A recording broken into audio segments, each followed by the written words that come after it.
আমি যদি মায়ামৃগ ভাষায় তোমাকে আবৃত্তি করে শোনাই, আর উচ্চারণের ফাঁকে আমার চোখ বেয়ে নেমে আসে এক ফোঁটা অশ্রু, তবে জেনে নিও তুমি কোনো মানুষ নও, তুমি আমার প্রেরণার মহাকাব্য।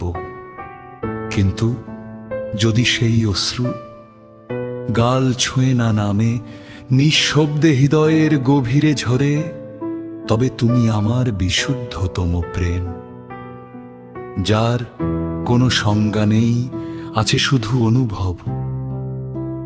তুমি এসো কিংবা না এসো, তোমার রেখে যাওয়া কষ্ট, তোমার উপহার দেওয়া আনন্দ, দুটোই আমার কবিতার জন্মভূমি, আমার চেতনার দীপশিখা, আমার কৃতজ্ঞতার অনন্ত উৎস।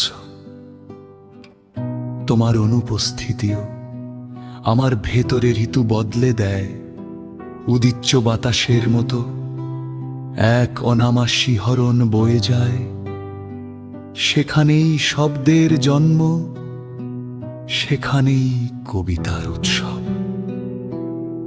আজ আর পূর্ণতা খুঁজি না, কারণ বুঝেছি পূর্ণতা কোনো প্রাপ্তির নাম নয়।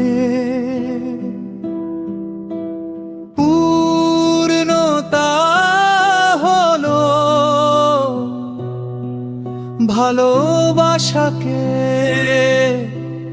মর্যাদা দিয়ে বেঁচে থাকার শক্তি।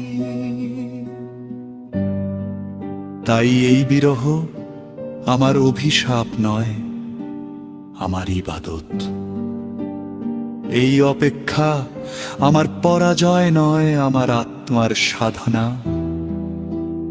আর এই যন্ত্রণায় আমার ইবাদতের যায় নামাজ, যেখানে প্রতিটি দীর্ঘশ্বাস একটি দোয়া, প্রতিটি অশ্রুবিন্দু একটি সিজদা, আর প্রতিটি কবিতা তোমার প্রতি নিবেদিত, আমার নীরব বিশুদ্ধ চিরন্তন